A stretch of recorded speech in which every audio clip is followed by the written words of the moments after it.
कथा को आरंभ करने से पहले हम लोग जो है वंदना करेंगे।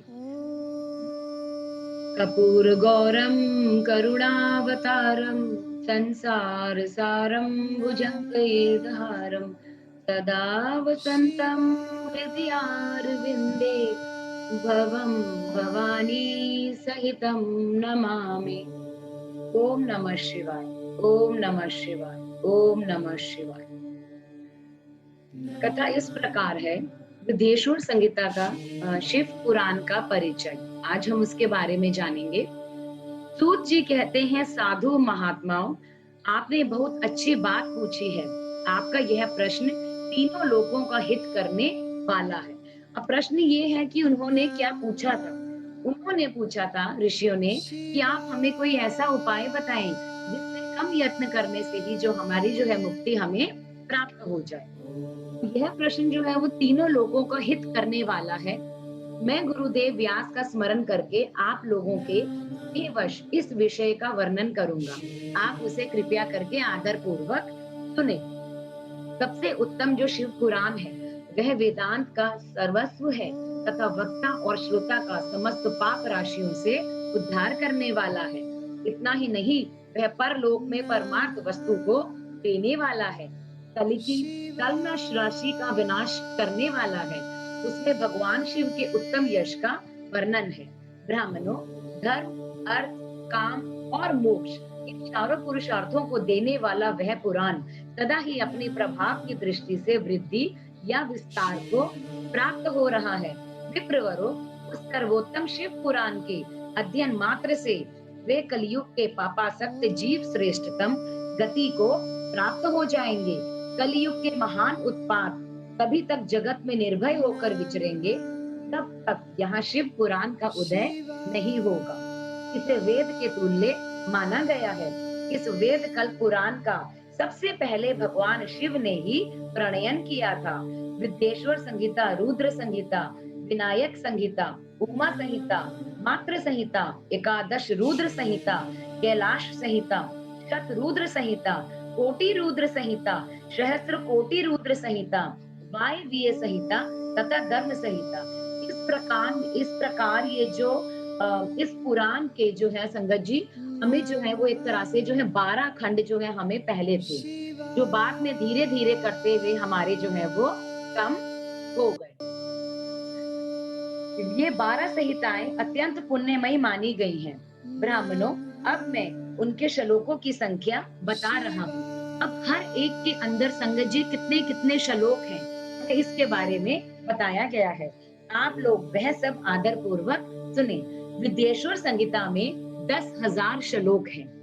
रुद्र संहिता, विनायक संहिता, उमा संहिता और मात्र संहिता, इनमें से प्रत्येक में 8-8 हजार श्लोक हैं। तो इसमें हमें हर एक चैप्टर का जो है वो अलग अलग बताया गया है कि हर एक संहिता में कितने कितने श्लोक हैं। और इस प्रकार से हमारी 12 संहिताएं थी पहले। ब्राह्मणों, एकादश रुद्र संहिता में 13,000, कैलाश संहिता में 6,000, शत रुद्र संहिता में 3,000, कोटि रुद्र संहिता में 9,000, सहस्त्र कोटि रुद्र संहिता में 11,000 और वायवीय संहिता में 4,000 तथा धर्म संहिता में 12,000 श्लोक हैं। पुराणों की कर्म संख्या के विचार से इस शिव पुराण का स्थान जो है वो चौथा है। इसमें 7 संहिताएं हैं। पूर्व काल में भगवान शिव ने श्लोक संख्या की दृष्टि से 100 करोड़ श्लोकों का एक ही पुराण ग्रंथ जो है ग्रथित किया था। सृष्टि के आदि में निर्मित हुआ वह पुराण साहित्य अत्यंत जो है वो विस्तृत था।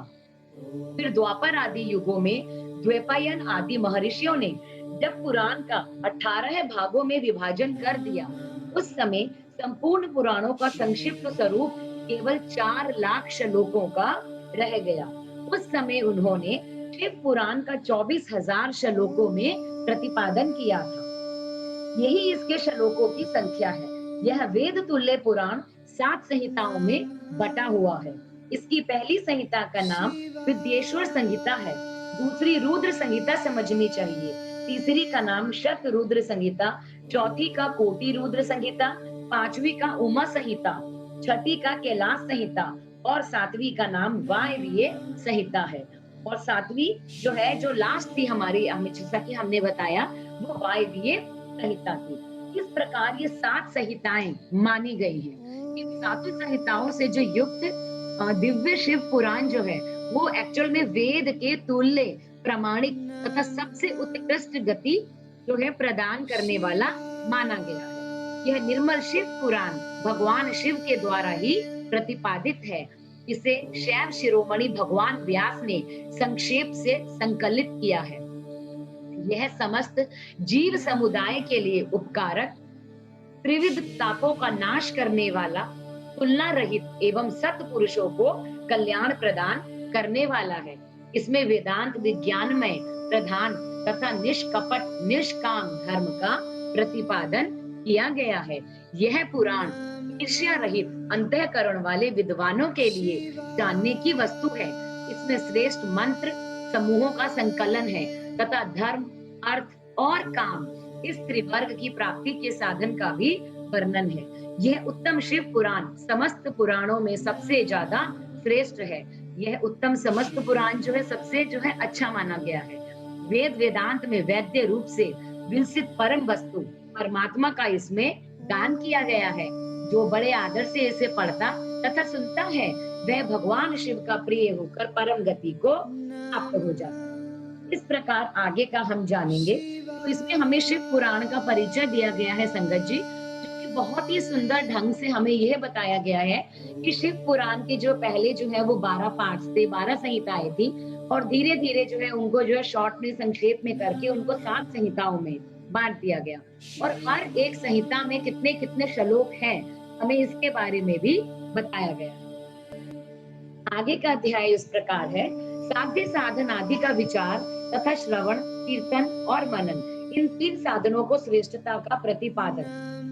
इसमें हमें बताया गया है कि जो व्यास जी बताते हैं इसमें, वो ये है कि सूत जी का यह वचन सुनकर वे सब महर्षि बोले, अब आप हमें वेदांत सार सर्वस्व रूप अद्भुत शिव पुराण की कथा सुनाइए।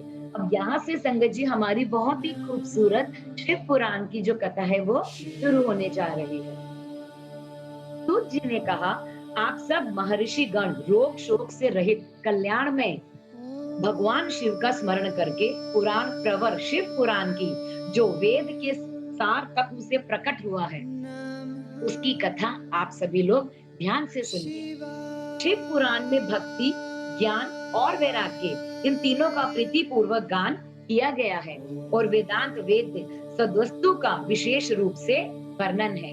इस वर्तमान कल्प में जब सृष्टि कर्म आरंभ हुआ था, उन दिनों 6 कुलों के जो महर्षि हैं परस्पर वाद विवाद करने लगे। और वे क्या बहस करते हैं कि अमुक वस्तु सबसे उत्कृष्ट है और अमुक नहीं है। इनके इस विवाद ने अत्यंत महान रूप धारण कर लिया। तब वे सब के सब अपनी शंका के समाधान के लिए जो सृष्टि करता है अविनाशी ब्रह्मा जी के पास गए और हाथ जोड़कर विनय भरी वाणी में बोले, हे प्रभु, आप संपूर्ण जगत को धारण पाषण जो है, जो धारण और पोषण है, वो आप करने वाले हैं तथा समस्त कारणों के भी कारण हैं। हम यह जानना चाहते हैं कि संपूर्ण तत्वों से परे परात्पर पुराण पुरुष आखिर है कौन?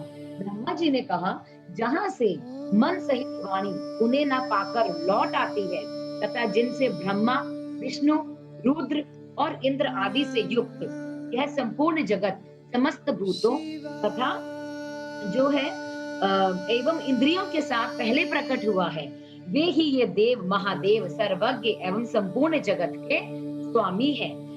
ये ही सबसे उत्कृष्ट है। भक्ति से ही इनका साक्षात्कार जो है होता है। दूसरे किसी उपाय से इनका दर्शन नहीं कर सकते। अर्थात जो भी व्यक्ति भगवान शिव के साक्षात दर्शन करना चाहता है, उसका सिर्फ एक ही उपाय है, सिर्फ और सिर्फ उनकी भक्ति। दूसरे किसी उपाय से इनका दर्शन नहीं किया जा सकता। रुद्र, हरि, हर तथा अन्य देवेश्वर सदा उत्तम भक्ति भाव से उनका जो है दर्शन करना चाहते हैं। भगवान शिव में भक्ति होने से मनुष्य संसार बंधन से मुक्त हो जाता है और देवता के कृपा प्रसाद से उनमें भक्ति होती है और भक्ति से देवता का जो कृपा प्रसाद है वो प्राप्त होता है।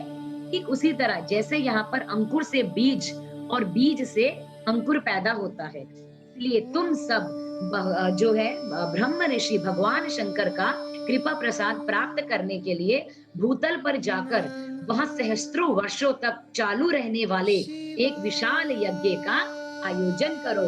अब ब्रह्मा जी क्या कहते हैं कि यदि तुम वास्तव में ही भगवान शिव के बारे में जानना चाहते हो, यदि तुम वास्तव में ही ये जानना चाहते हो कि भगवान शिव कौन है, तो तुम्हें धरती पर जाकर उनके बारे में तुम्हें जो है यज्ञ करना होगा।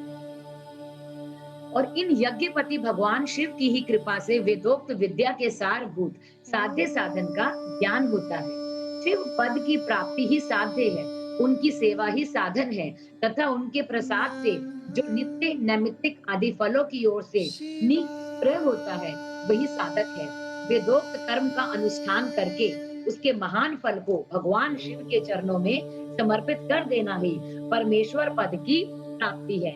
जैसे कि संगत जी हमने शिव पुराण से पहले भी हमने जो है उसमें ज्ञान प्राप्त किया था कि यदि हमें जो है फल की जो है प्राप्ति यदि हम प्रभु पर छोड़ दें, हम सिर्फ अपने कर्मों पर ध्यान दें और उसका फल कैसा होगा, अच्छा या बुरा, ये यदि हम प्रभु पर छोड़ दें तो उसे परमेश्वर पद की जो प्राप्ति है हो जाती है। वही सालोक के आदि के क्रम से प्राप्त होने वाली मुक्ति है। उन उन पुरुषों की भक्ति के अनुसार उन सबको उत्कृष्ट फल की प्राप्ति होती है। उस भक्ति के साधन अनेक प्रकार के हैं, जिनका साक्षात महेश्वर ने ही प्रतिपादन किया है। उनमें से सारभूत साधन को संक्षिप्त करके मैं बता रहा हूँ।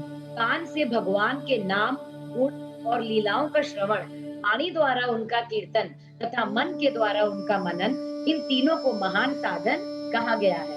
तात्पर्य यह है कि महेश्वर का श्रवण, कीर्तन और मनन करना चाहिए।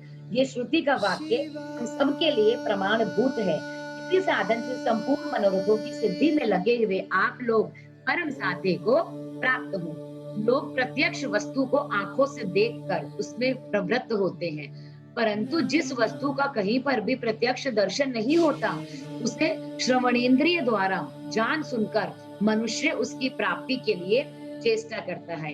अब संगत जी यहाँ पर जो है बहुत ही सुंदर बात बताई गई है और बहुत ही एक तरह से सच बताया गया है कि जिस वस्तु को आंखों से देख लेते हैं, उस पर हम विश्वास करते हैं और क्योंकि उसे हम पा भी लेते हैं, अब वो वस्तु जो हमें आंखों से नहीं दिख सकती, तो उसको पाने के लिए हमें क्या करना है? वही कि हम अपनी श्रवणेंद्रियों के द्वारा जानकर और सुनकर हम अपनी इंद्रियों को बैलेंस करके इन सारी चीजों को पा सकते हैं। अतः सबसे पहला साधन श्रवण है, क्योंकि भक्ति की तरफ जो फर्स्ट स्टेप ऑलवेज जो होता है वो श्रवण होता है। क्योंकि सबसे पहले हम देखेंगे कि हम कभी भी जो है जब हम भक्ति की तरफ जाना शुरू होते हैं, तो पहले हमें भगवान के भजन, गुरुओं की बातें मुख से निकली हुई अच्छी लगती हैं और इस प्रकार से फिर हम धीरे-धीरे जैसे-जैसे हमारा जो है वो स्पिरिचुअल लेवल बढ़ता चला जाता है, तो हम लोग जो है श्रवण के बाद जो है फिर हम भगवान की लिखी हुई बातों को पढ़ना शुरू करते हैं, भक्तों के संगों में जाना शुरू करते हैं। तो ये एक पूरी तरह से जो है एक सीक्वेंस बना हुआ है। तो भक्ति का पहला स्टेप है कि हमें भगवान से रिलेटेड बातें सुननी अच्छी लगेंगी, चाहे कहीं पे भी कथा चल रही हो, कीर्तन चल रहा हो या कुछ भी कहीं पर आ रहा हो, वो भी प्रभु से रिलेटेड, तो हमें वो पसंद आएगा। तो उसके द्वारा उसके बाद जो गुरु से मुख से निकली हुई जो बातें होती हैं, जो श्रेष्ठ बुद्धि वाला पुरुष है, अन्य साधन कीर्तन एवं मनन की सिद्धि करें। क्रमशः मनन प्रयत्न इस साधन की अच्छी तरह साधना कर लेने पर उसके द्वारा सालों के आदि के जो है क्रम से धीरे-धीरे भगवान शिव का संयोग प्राप्त होता है। पहले सारे अंगों के रोग नष्ट होते हैं, फिर सब प्रकार का लौकिक आनंद हमें मिलने लगता है। हम अकेले रहते हुए भी खुश फील करते हैं। जब हम भगवान की तरफ हो जाते हैं, तो हमें किसी की बातों का, चुगली की, निंदा का कोई फर्क नहीं पड़ता।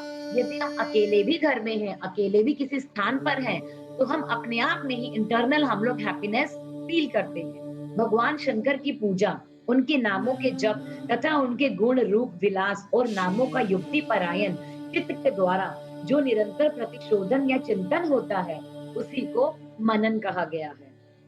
वह महेश्वर की कृपा दृष्टि से उपलब्ध होता है। उसे समस्त श्रेष्ठ साधनों में प्रधान या प्रमुख कहा गया है।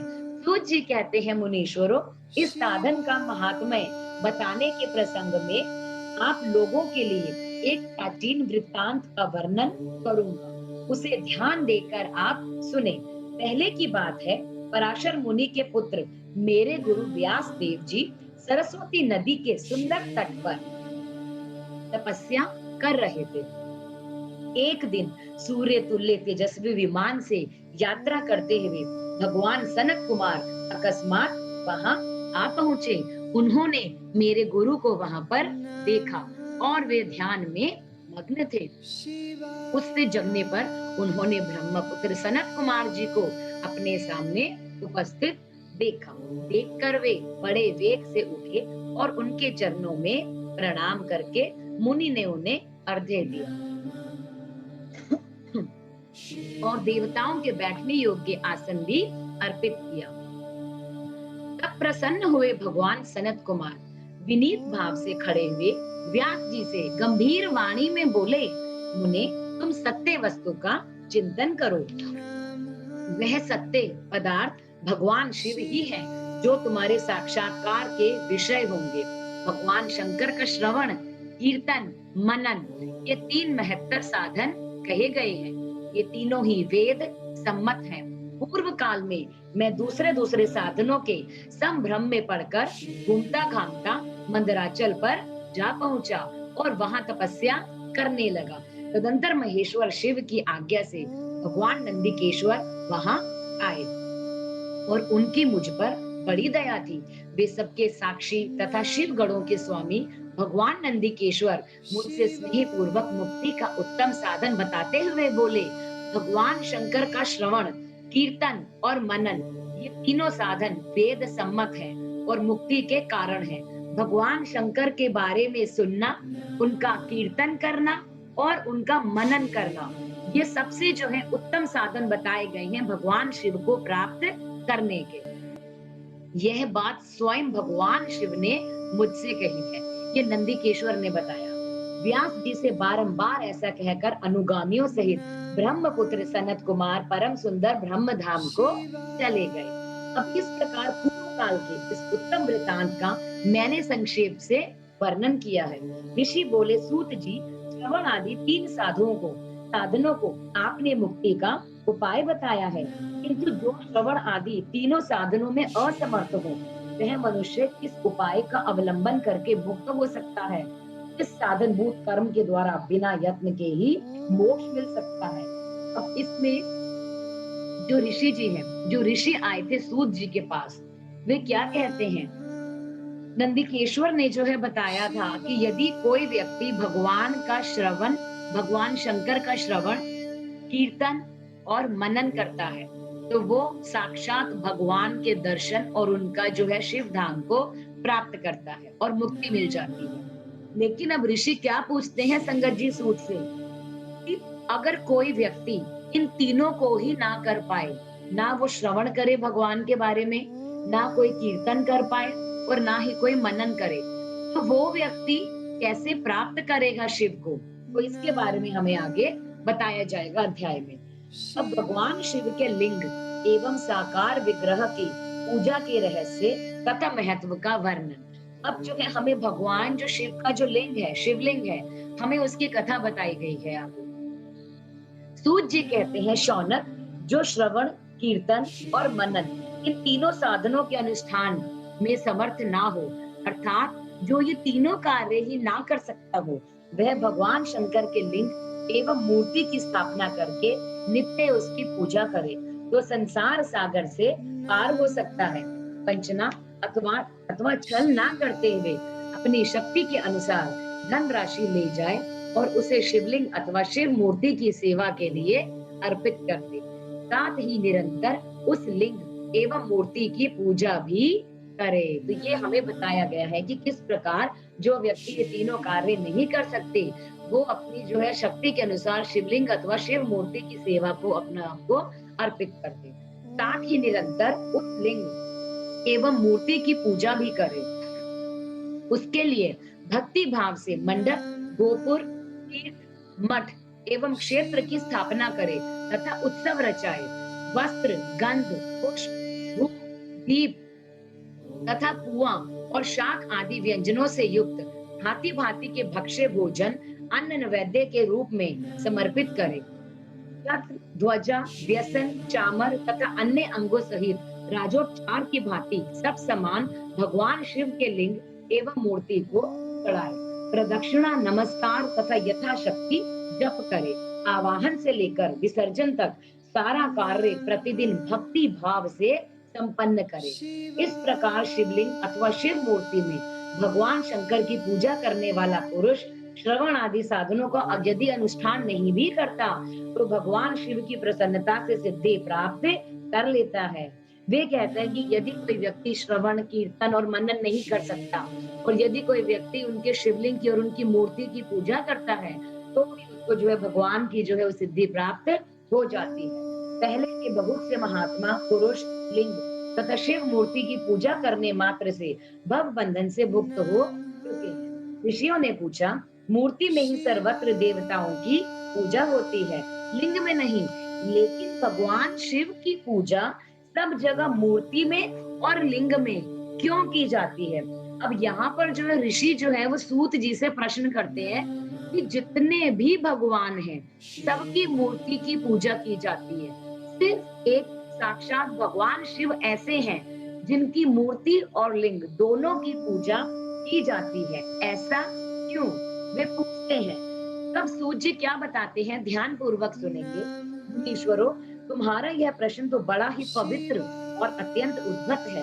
इस विषय में महादेव जी की वक्ता हो सकते हैं। अब वे कहते हैं कि इसके बारे में सबसे बेस्ट कौन बताएगा? साक्षात भगवान शिव ही बता सकते हैं कि उनको इन दोनों रूपों में क्यों पूजा जाता है। दूसरा कोई भी पुरुष कभी भी इसके बारे में नहीं बता सकता। इस प्रश्न के समाधान के लिए भगवान शिव ने जो कुछ कहा है उसे मैंने गुरु जी के मुख से जिस प्रकार सुना है मैं तुम्हें उसी तरह क्रमश से बताऊंगा। अब वे कहते हैं कि जैसा मैंने अपने गुरुओं के मुख से सुना है कि जो भी हम ज्ञान होते हैं, जो हमारा जो ज्ञान है वो गुरुओं के द्वारा ही आगे आगे और आगे हो रहा है। तो वो कहते हैं कि जो ज्ञान मैंने सुना है वो ही मैं तुम्हें बताऊंगा। एकमात्र भगवान शिव ही ब्रह्म रूप होने के कारण निराकार अर्थात निष्कल हो गए हैं। रूपवान होने के कारण उन्हें सकल भी कहा गया है, इसलिए वे सकल और निष्कल दोनों हैं। शिव के निष्कल निराकार होने के कारण उनकी पूजा का जो आधारभूत है वो लिंग है, अर्थात शिवलिंग शिव के निराकार स्वरूप का प्रतीक है। निराकार मतलब जिसका कोई आकार ना हो तो उसे निराकार रूप कहा गया है। और संगत जी, निराकार रूप क्या है? जो शिवलिंग है उसे निराकार रूप कहा गया है। उसी तरह शिव के सकल तथा साकार रूप जिसे हम देख सकते हैं, जैसे हम शिव की मूर्ति की पूजा करते हैं उसी को साकार रूप बोला जाता है। जिस भी भगवान की हम मूर्ति की पूजा करते हैं वो साकार रूप है, निराकार का कोई रूप नहीं होता। इस तरह शिव के सकल या साकार होने के कारण उनकी पूजा का आधारभूत विग्रह साकार प्राप्त होता है, अर्थात शिव का साकार विग्रह उनके साकार स्वरूप का प्रतीक होता है। सकल और अकल समस्त अंग आकार सहित साकार और अंग आकार से सर्वथा रहित निराकार, जिसके अंग नहीं होते, निराकार रूप होने से भी वे ब्रह्म शब्द से कहे जाने वाले परमात्मा हैं। यही कारण है कि सब लोग लिंग निराकार और मूर्ति उनका साकार रूप दोनों में ही सदा भगवान शिव की पूजा करते हैं। वे साक्षात ब्रह्म नहीं, दूसरे देवता हैं, वे साक्षात ब्रह्म नहीं है, इसलिए कहीं भी उनके लिए निराकार लिंग उपलब्ध नहीं होता। पूर्व काल में बुद्धिमान ब्रह्मपुत्र सनत कुमार मुनि ने मंदराचल पर नंदीकेश्वर से इसी प्रकार का प्रश्न किया था। अब वे बताते हैं जो ब्रह्मपुत्र थे सनत कुमार, उन्होंने जो है नंदीकेश्वर से भी यही प्रश्न किया था। सनत कुमार क्या कहते हैं? भगवान शिव से भिन्न जो देवता हैं उन सब की पूजा के लिए सर्वत्र प्राय मूर्ति मात्र ही अधिक संख्या में देखा और सुना जाता है, क्योंकि ज्यादातर भगवानों की जो पूजा है संगत जी वो मूर्ति में ही होती है। केवल भगवान शिव की ही पूजा में लिंग और मूर्ति दोनों का ही उपयोग देखने में आया है। अतः कल्याणमय नंदीकेश्वर इस विषय में जो तत्व की बात है उसे मुझे इस प्रकार बताइए जिससे अच्छी तरह समझ में आ जाए। अब नंदीकेश्वर ने कहा, निष्पाप ब्रह्म कुमार, आपके इस प्रश्न का हम जैसे लोगों के द्वारा उत्तर नहीं दिया जा सकता, क्योंकि ये गोपनीय विषय है और लिंग साक्षात ब्रह्म का प्रतीक है। तथापि आप शिव भक्त हैं, इसलिए इस विषय में भगवान शिव ने जो कुछ बताया है उसे ही आपके समक्ष कहता हूँ। भगवान शिव ब्रह्म स्वरूप और निष्कल निराकार है, इसलिए उन्हीं की पूजा में निष्कल लिंग का उपयोग होता है। संपूर्ण वेदों का यही मत है। अब सनत कुमार जी क्या कहते हैं? महाभाग योगींद्र, आपने भगवान शिव तथा दूसरे देवताओं के पूजन में लिंग और वेर के प्रचार का जो रहस्य विभाग पूर्वक बताया है वह यथार्थ है। इसलिए लिंग और वेर की आदि उत्पत्ति का जो उत्तम वृत्तांत है उसी को मैं इस समय सुनना चाहता हूँ। मुझे बताइए कि ऐसा क्यों? लिंग के प्राकट्य का रहस्य बताइए और सूचित करने वाला प्रसंग मुझे जल्दी सुनाइए कि ऐसा क्यों है लिंग और उसमें दोनों की पूजा होती है। इसके उत्तर में नंदीकेश्वर ने भगवान महादेव के निष्कल स्वरूप लिंग के आविर्भाव का प्रसंग सुनाना शुरू कर दिया। अब नंदीकेश्वर जी है वो सुनाते हैं। उन्होंने ब्रह्मा और विष्णु के विवाद, अब उन्होंने उसमें संगत जी क्या-क्या सुनाया, इसमें हमें ये बताया गया है। नंदीकेश्वर जी हमें बताते हैं कि वो क्या-क्या सुना रहे हैं। उन्होंने हमें ब्रह्मा और विष्णु का जो विवाद हुआ था वो बताया, देवताओं की व्याकुलता और चिंता वो बताई, देवताओं का दिव्य कैलाश शिखर पर गमन, वहां जाना, उनके द्वारा चंद्रशेखर महादेव का स्तवन, उनकी पूजा करना और देवताओं से प्रेरित हुए महादेव जी का ब्रह्मा और विष्णु के विवाद स्थल में आगमन तथा दोनों के बीच में निष्कल आदि अंत रहित भीषण अग्नि स्तंभ के रूप में उनका आविर्भाव आदि प्रसंगों की कथा कही। तदंतर श्री ब्रह्मा और विष्णु दोनों के द्वारा इस ज्योतिर्मय स्तंभ की ऊंचाई और गहराई का था लेने की चेष्टा एवं केतकी पुष्प के शाप वरदान आदि के प्रसंग भी सुना। इस प्रकार से अब वो हमें आगे बताया जाएगा आगे के अध्याय में कि जो है किस प्रकार जो है उनकी पूजा जो है लिंग और जो है मूर्ति पूजा दोनों में जो है भगवान शिव को क्यों पूजा जाता है। महेश्वर का ब्रह्मा और विष्णु को अपने निष्कल और सकल स्वरूप का परिचय देते हुए लिंग पूजन का महत्व बताना। अब किस प्रकार भगवान शिव ने ब्रह्मा जी को और विष्णु जी को अपनी कथा सुनाई और वो अपने बारे में बताया और उनके लिंग पूजन के महत्व बताया। नंदीकेश्वर कहते हैं, तदंतर वे दोनों ब्रह्मा और विष्णु भगवान शंकर को प्रणाम करके दोनों हाथ जोड़ के दाएं बाएं भाग में खड़े हो गए और फिर उन्होंने वहां साक्षात प्रकट पूजनीय महादेव जी को श्रेष्ठ आसन पर स्थापित करके पवित्र पुरुष वस्तुओं द्वारा उनका पूजन किया। दीर्घ काल तक अविकृत भाव से सुस्थिर रहने वाली वस्तुओं को पुरुष वस्तु कहते हैं और अल्प काल तक ही टिकने वाली क्षण भंगुर वस्तुएं प्राकृत वस्तु कहलाती है। इस प्रकार जो वस्तु के ये दो भेद जाने गए हैं। इन पुरुष वस्तुओं से उन्होंने भगवान शिव का पूजन किया, ये बताया जाता है। हार, नुपुर, केयूर, किरीट, मणिमय कुंडल, यज्ञोपवीत, उत्तरीय वस्त्र, पुष्प माला, रेशमी वस्त्र, हार, मुद्रिका, पुष्प, तांबूल, कपूर, चंदन, उपहारों द्वारा और जो है अगुरों का अनुलेप, धूप, दीप, श्वेत छत्र, व्यजन, ध्वजा, चवर अथवा अनन्य दिव्य उपहारों द्वारा जिनका वैभव वाणी और मन की पहुंच से परे था, जो केवल पशुपति परमात्मा के ही योग्य थे और जिन्हें पशु अर्थात बद्ध जीव कदापि नहीं पा सकते थे, उन दोनों ने अपने स्वामी महेश्वर का पूजा किया। उस सबसे पहले वहां ब्रह्मा और विष्णु ने भगवान शंकर की पूजा की। इससे प्रसन्न होकर भक्ति पूर्वक भगवान शिव ने वहां पर नम्र भाव से खड़े हुए उन दोनों देवताओं से मुस्कुरा कर कहा। क्या कहा उन्होंने देवताओं से? महेश्वर कहते हैं ब्रह्मा जी से और विष्णु जी से। ध्यान पूर्वक सुनेंगे संगत जी वो क्या कहते हैं। तो आज का दिन एक महान दिन है, इसमें तुम्हारे द्वारा जो आज मेरी पूजा हुई है इससे मैं तुम लोगों पर खुश हो गया हूँ। इसी कारण यह दिन परम पवित्र और महान से महान होगा। आज की यह तिथि शिवरात्रि की तिथि के नाम से विख्यात होकर मेरे लिए परम प्रिय होगी। अब क्योंकि भगवान शंकर जो है उस दिन ब्रह्मा जी और विष्णु जी की पूजा से बहुत ज्यादा प्रसन्न हो गए थे, तो उसी दिन को जो है उन्होंने शिवरात्रि का नाम दिया।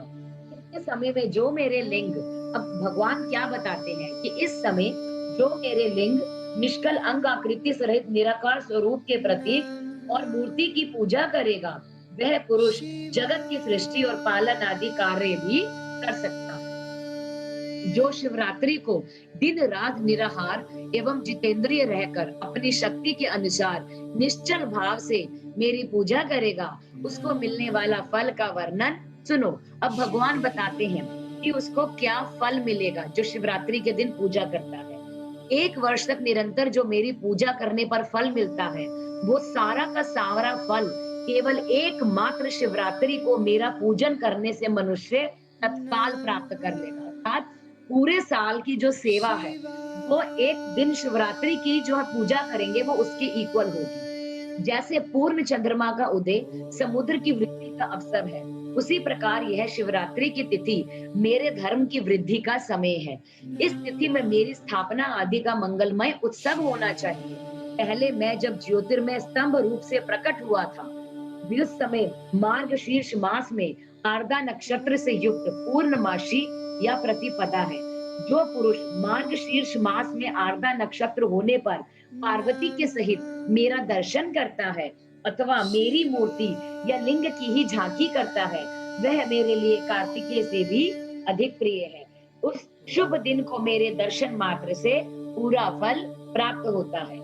यदि दर्शन के साथ साथ मेरा पूजन भी किया जाए तो इतना अधिक फल प्राप्त होता है कि उसका वाणी द्वारा वर्णन नहीं किया जा सकता। वहां पर मैं लिंग रूप से प्रकट होकर बहुत बड़ा हो गया था, अतः उस लिंग के कारण यह भूतल लिंग स्थान के नाम से प्रसिद्ध हुआ। जगत के लोग इसका दर्शन और पूजन कर सके, इसके लिए यह अनादि और अनंत ज्योति स्तंभ अथवा ज्योतिर्मय लिंग अत्यंत छोटा हो जाएगा। यह लिंग सब प्रकार के भोग सुलभ करने वाला तथा भोग और मोक्ष का एकमात्र साधन है। इसका दर्शन, स्पर्श और ध्यान किया गया है। जो भी इसका ध्यान किया गया तो यह प्राणियों को जन्म और मृत्यु के कष्ट से छुड़ाने वाला है। अग्नि के पहाड़ जैसा जो यह शिवलिंग यहाँ पर प्रकट हुआ है, इसके कारण यह स्थान अरुणाचल नाम से प्रसिद्ध होगा। यहाँ पर अनेक प्रकार के बड़े बड़े तीर्थ प्रकट होंगे। इस स्थान में निवास करने या मरने से जीवों का मोक्ष तक हो जाएगा। अब प्रभु क्या कहते हैं कि मेरे 2 रूप हैं, एक रूप है सकल और एक रूप है निष्कल। दूसरे किसी के ऐसे रूप नहीं है। पहले मैं स्तंभ रूप में प्रकट हुआ। अब भगवान क्या कहते हैं कि पहले जो इनका जो रूप था, सबसे पहले भगवान शिव जो है वो स्तंभ रूप में प्रकट हुआ था, तो पिलर की फॉर्म में थे। फिर अपने साक्षात रूप में आए। ब्रह्म भाव मेरा निष्कल रूप है और महेश्वर भाव मेरा सकल रूप है। ये दोनों मेरे ही सिद्ध स्वरूप हैं। मैं ही पर ब्रह्म परमात्मा हूँ। कला युक्त और अकल मेरे ही स्वरूप हैं। ब्रह्म रूप होने के कारण मैं ईश्वर भी हूँ। जीवों पर अनुग्रह आदि करना मेरा कार्य है। ब्रह्मा और केशव मैं सबसे बृहत् और जगत की वृद्धि करने वाला होने के कारण ब्रह्मा कहलाता हूँ। सर्वत्र सम रूप से स्थित और व्यापक होने से मैं ही सबका आत्मा हूँ। तर्क से लेकर अनुग्रह तक जो जगत संबंधी 5 कृत्य हैं, वे सदा मेरे हैं। मेरे अतिरिक्त दूसरे किसी के नहीं हैं, क्योंकि मैं ही सबका ईश्वर हूँ। पहले मेरी ब्रह्म रूपता का बोध कराने के लिए निष्कल लिंग प्रकट हुआ था। फिर अज्ञात ईश्वरत्व का साक्षात्कार कराने में निमित्त मैं साक्षात जगदीश्वर ही सकल रूप में तत्काल प्रकट हो गया। अतः मुझ में जो ईशत्व है उसे ही मेरा सकल रूप जानना चाहिए, तथा जो यह मेरा जो निष्कल स्तंभ है वह मेरे ब्रह्म स्वरूप का बोध कराने वाला है। यह मेरा ही लिंग है। तुम दोनों प्रतिदिन यहाँ रहकर इसका पूजन करो। यह मेरा ही स्वरूप है और मेरे सामीप्य की प्राप्ति कराने वाला है। लिंग और लिंगी में नित्य अभेद होने के कारण मेरे इस लिंग का महान पुरुषों को भी पूजन करना चाहिए और मेरे एक लिंग की स्थापना करने का यह फल बताया गया है कि उपासक को मेरी समानता की प्राप्ति हो जाती है और यदि एक के बाद दूसरे शिवलिंग की स्थापना कर दी जाए तब तो उपासक को फल स्वरूप से मेरे साथ एकत्व रूप फल प्राप्त हो जाता है। प्रधानतया शिवलिंग की ही स्थापना करनी चाहिए। मूर्ति की स्थापना उसकी अपेक्षा गौण कर्म है। शिवलिंग के अभाव में सब ओर से सवेर होने पर भी वह स्थान क्षेत्र नहीं कहलाता। इस प्रकार से आगे के अध्याय में हम पढ़ेंगे कि 5 कृत्यों का प्रतिपादन, प्रणव एवं पंचाक्षर मंत्र की महत्ता, ब्रह्मा विष्णु द्वारा भगवान शिव की स्तुति करना और उनका अंतर ध्यान होना। अब ब्रह्मा और विष्णु जी क्या पूछते हैं? ब्रह्मा और विष्णु ने पूछा कि प्रभु सृष्टि आदि 5 कृत्यों के लक्षण क्या है? यह हम दोनों को बताइए। भगवान शिव बोले, मेरे कर्तव्यों को समझना अत्यंत गहन है, तथापि मैं कृपा पूर्वक तुम्हें उसके विषय में बता रहा हूँ। ब्रह्मा और अच्युत, सृष्टि, पालन, संहार, तिरोभाव और अनुग्रह, ये 5 ही मेरे जगत संबंधी कार्य हैं जो नित्य सिद्धि है। संसार की रचना का जो आरंभ है उसी को सृष्टि कहते हैं। सृष्टि क्या है? जब हमारा जो है ये संसार बना था, मुझसे पालित होकर सृष्टि का सुस्थिर रूप से रहना ही उसकी स्थिति है, उसका विनाश ही संहार है। प्राणों के उत्क्रमण को तिरोभाव कहते हैं। इन सब से छुटकारा मिल जाना ही मेरा अनुग्रह है। इस प्रकार मेरे 5 कृत्य हैं। सृष्टि आदि जो 4 कृत्य हैं वे संसार का विस्तार करने वाले हैं। 5वां कृत्य अनुग्रह मोक्ष का हेतु होता है। वह सदा मुझ में ही अचल भाव से स्थिर रहता है। मेरे भक्त जन इन 5 कृत्यों को 5 भूतों में देखते हैं। सृष्टि भूतल पर। अब संगत जी हम जानेंगे कि वो 5 कृत्य क्या है। सृष्टि भूतल पर, स्थिति जल में, संहार अग्नि में, तिरोभाव वायु में, अनुग्रह आकाश में स्थित है। पृथ्वी से सबकी सृष्टि होती है, जल से सबकी वृद्धि एवं जीवन रक्षा होती है, आग सबको जला देती है, वायु सबको एक स्थान से दूसरे स्थान पर ले जाती है और आकाश सबको अनुग्रहित करता है। विद्वान पुरुषों को यह विषय इसी रूप में जानना चाहिए। इन 5 कृत्यों का भार वहन करने के लिए ही मेरे 5 मुख हैं। 4 दिशाओं में 4 मुख हैं। हर दिशाओं में भगवान का एक मुख है, मतलब east, west, north and south, और इनके बीच में जो है वो 5वां मुख है। पुत्रों, तुम दोनों के तपस्या करके प्रसन्न हुए मुझ परमेश्वर से सृष्टि और स्थिति नामक 2 कृत्य प्राप्त किए गए हैं। ये दोनों तुम जो है तुम्हें बहुत प्रिय हैं। इसी प्रकार मेरी विभूति स्वरूप रुद्र और महेश्वर में 2 अन्य कृत्रिम कृत्य हैं। संहार और तिरोभाव मुझसे प्राप्त किए हैं, परंतु अनुग्रह नामक कृत्य दूसरा कोई नहीं पा सकता। रुद्र और महेश्वर अपने कर्म को भूले नहीं हैं, इसलिए मैंने उनके लिए अपनी समानता प्रदान की है।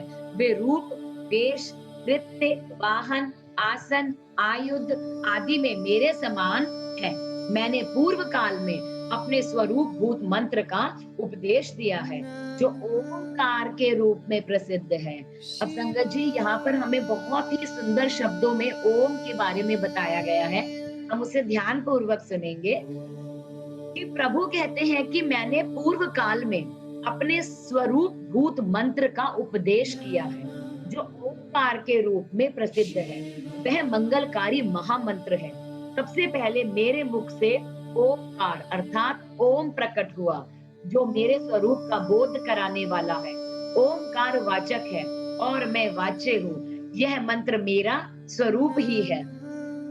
प्रतिदिन ओमकार का निरंतर स्मरण करने से मेरा ही सीधा स्मरण होता है।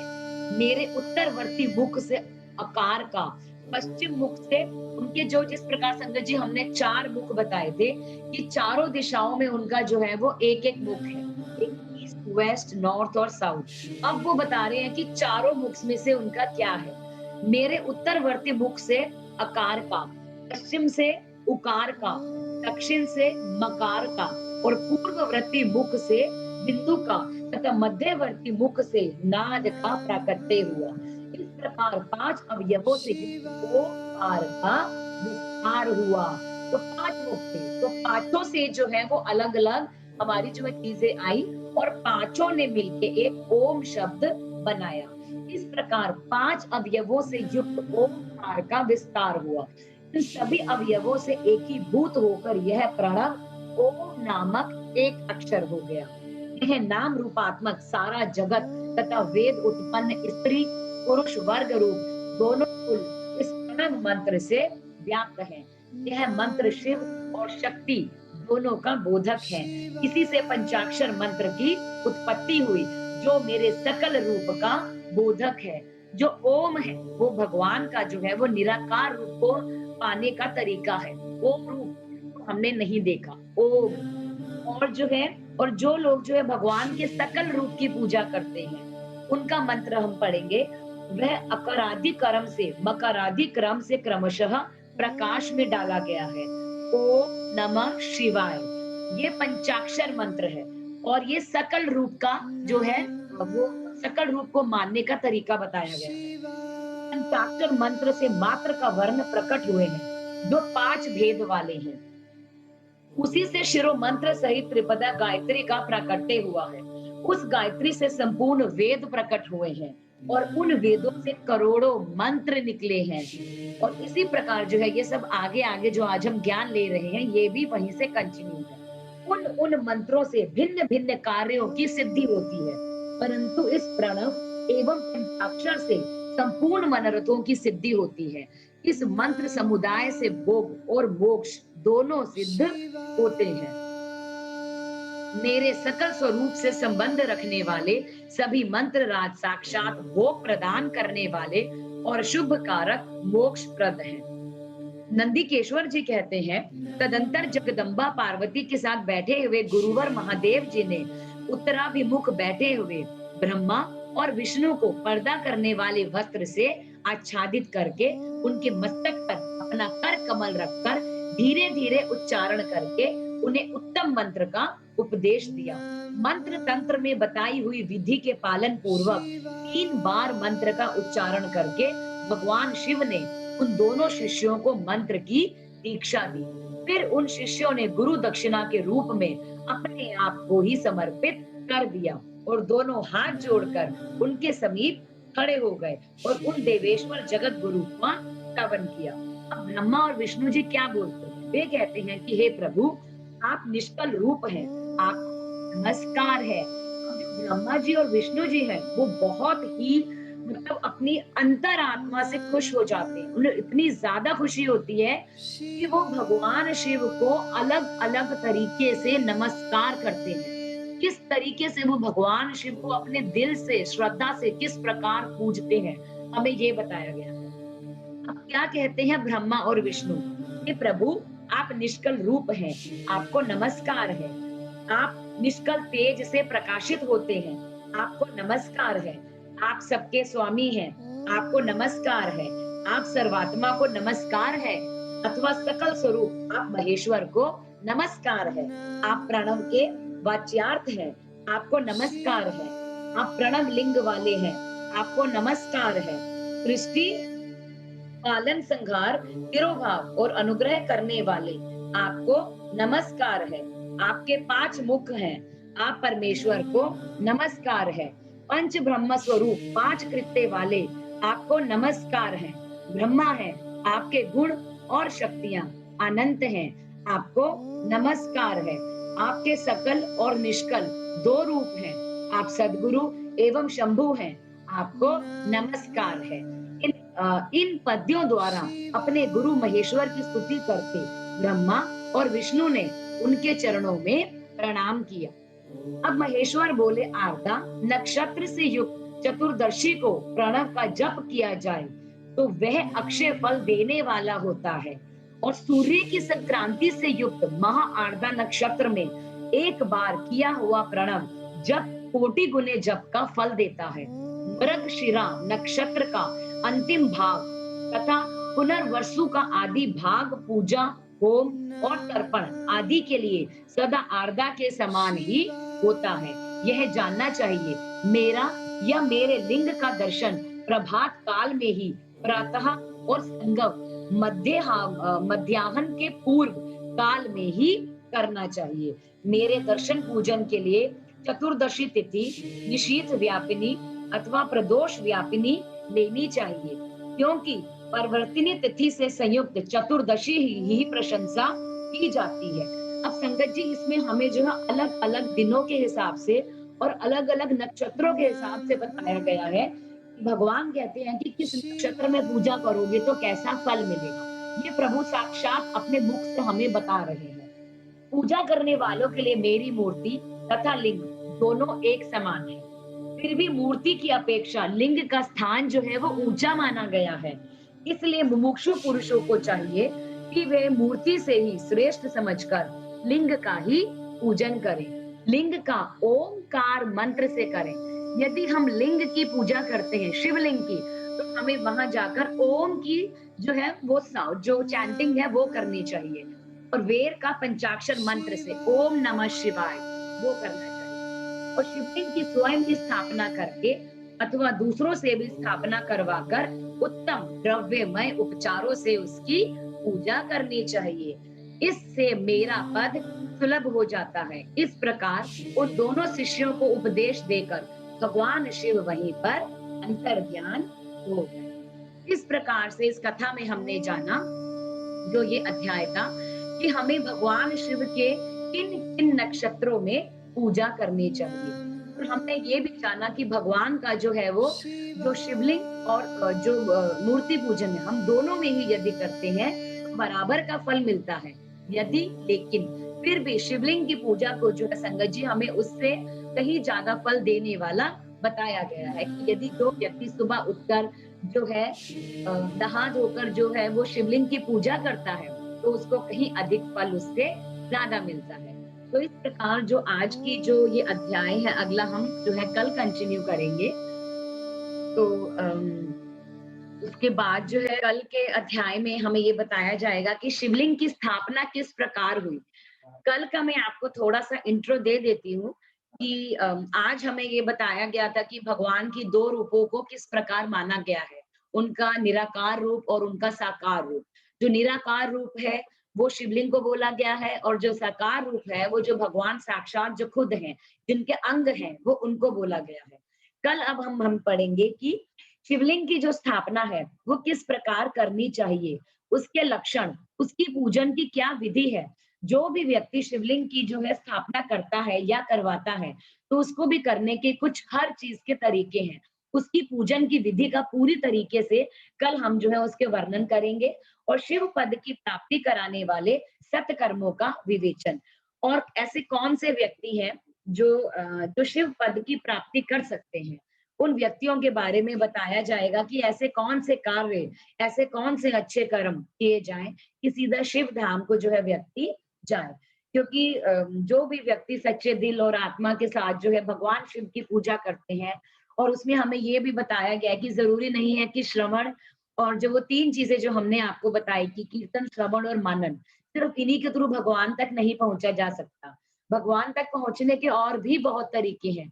क्योंकि आज का जो हमारा जो टाइम है वो बहुत ज्यादा थोड़ा-सा जैसे बिज़ी शेड्यूल है कि बहुत से हम लोगों में से व्यक्ति ऐसे हैं जो भगवान का श्रवण नहीं कर सकते, उनका मनन या फिर उनका कीर्तन करने का समय नहीं लगता।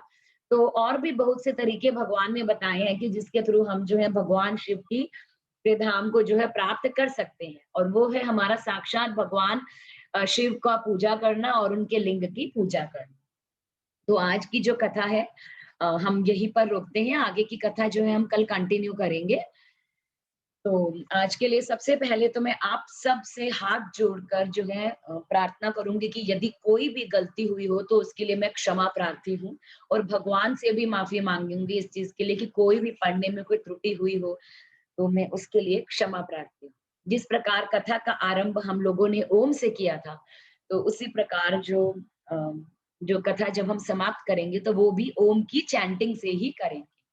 तो प्लीज आप जहाँ कहीं भी हैं प्लीज अपने अपने स्थान पर बैठ जाएं और 3 बार ओम की चैंटिंग के साथ हम इसको जो है कल करेंगे।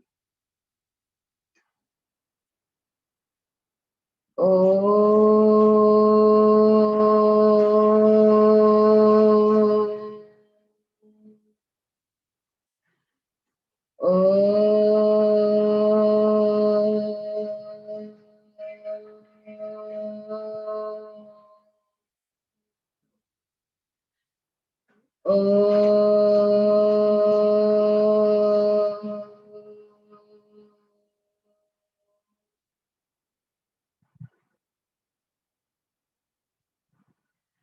ओम नमः शिवाय, ओम नमः शिवाय, ओम नमः शिवाय।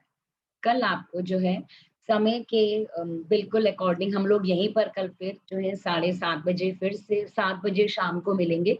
और जो भी लोग जो है रिकॉर्डिंग जो सुन सकते हैं, क्योंकि जो लोग जो है किसी कारणवश सुबह और शाम दोनों का मिस कर जाते हैं। सुबह का जो कथा है वो सुबह का जो टाइम है सुबह 7:30 से 8:30 का रहेगा और शाम का जो समय है वो एज यूजुअल जो है हमारा 7 से 8 का रहेगा। लेकिन किसी कारणवश यदि कोई भी व्यक्ति कथा को सुनने में असमर्थ है या किसी कारणवश उसे बाहर जाना है या वो नहीं सुन पाता, तो वो जो है प्लीज आप चैनल को सब्सक्राइब कर लेंगे। मैग्निफिसेंट स्पिरिचुअल जर्नी के नाम से यूट्यूब पर चैनल है, आप उसको सब्सक्राइब कर लेंगे और जो भी मिस हो जाएगी रिकॉर्डिंग आप उस पर देख सकते हैं। तो नाम मैंने चैनल का जो ग्रुप में जो लोग हैं मैंने डाल दिया है, मैग्निफिसेंट स्पिरिचुअल जर्नी के नाम से है। तो प्लीज आप उसको सब्सक्राइब कर लें एंड बेल आइकन दबा दें सो दैट आपको नोटिफिकेशंस जो है वो आती रहें। तो आज के लिए जो हूँ मैं आपसे अम, आज्ञा चाहूंगी। ओम नमः शिवाय, ओम नमः शिवाय, ओम नमः शिवाय।